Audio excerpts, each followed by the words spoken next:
Bonjour à tous et bienvenue sur Golfons Ensemble. Aujourd'hui, nous allons voir 5 faits surprenants que vous ignorez totalement sur le golf.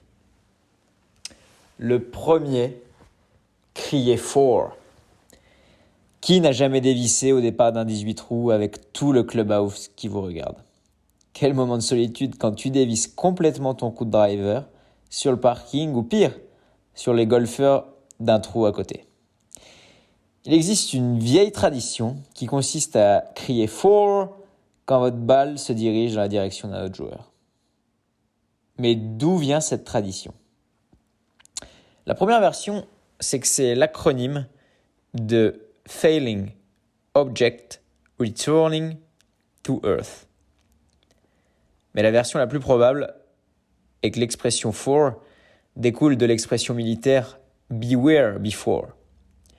Cette expression indiquait aux soldats de la première rangée de se mettre à genoux pour que les soldats derrière eux puissent tirer aussi. Et au fil du temps, Beware before, qui veut dire regarder à l'avant, serait tout simplement devenu 4. En tout cas, le plus important est de bien prévenir tel un vrai Écossais si vous dévissez votre balle. Alors n'hésitez pas, criez 4. Le deuxième fait, c'est cette fameuse ligne de putting. Alors oui, dès que nous arrivons sur le green, on commence par regarder la ligne imaginaire qui sépare notre balle du trou. Quoi de plus énervant quand un autre golfeur marche sur notre ligne de putt pour traverser le green? Avec ses chaussures, il déforme le green et risque de modifier complètement la trajectoire de votre balle. Retenez donc bien, il est strictement interdit de marcher sur les lignes de putt de vos partenaires ou adversaires.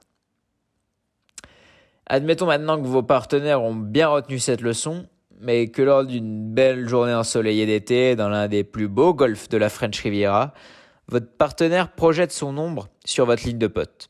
Catastrophe. Vous ne voyez plus du tout correctement la pente du green et loupez complètement votre coup.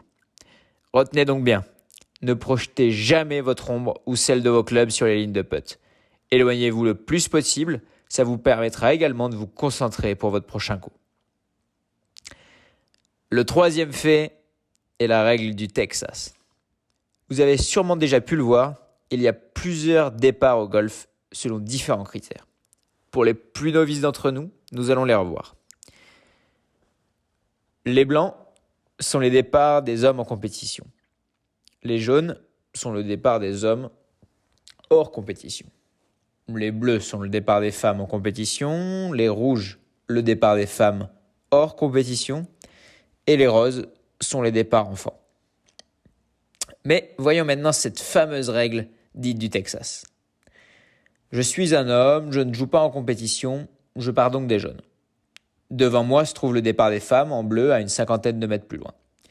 Lorsque je joue mon coup de driver, je loupe complètement et je n'arrive pas à dépasser le départ des femmes. Alors la règle du Texas est formelle. Il faut payer sa tournée au clubhouse. Entre nous soit dit, la règle dit aussi qu'il faut jouer le reste du parcours avec le club qu'on a dans le pantalon. Mais ce qui se passe au Texas reste au Texas, comme on dit dans le jargon. Le quatrième fait est le birdie. Pour les plus néophytes, faisons tout d'abord un petit rappel sur le par. Le par, c'est le nombre de coups standards à réaliser pour chaque trou donné. Par exemple, pour un par 3, on doit le faire en 3 coups. Un par 4 en 4 coups, etc.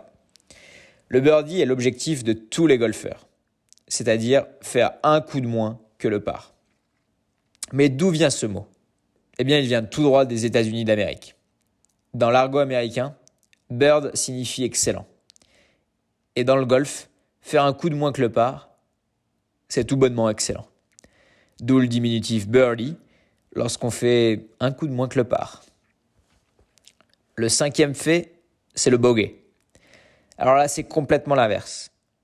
Le bogey, c'est un coup de plus que le par. Pour la petite histoire, tout commence en 1890, dans l'armée, avec le colonel Bogey. Sur un par 3, le colonel Bogey jouait 4 coups. Sur un par 4, le colonel Bogey jouait 5 coups. Sur un par 5, vous vous en doutez, le colonel Bogey jouait 6 coups. C'est ainsi que l'histoire a gardé que bogey voulait dire jouer un coup au-dessus du par. Merci d'avoir regardé cette première vidéo de Golfons Ensemble. Abonnez-vous et aimez la vidéo. Parlez-en autour de vous et rendez-vous très vite pour la prochaine vidéo de Golfons Ensemble.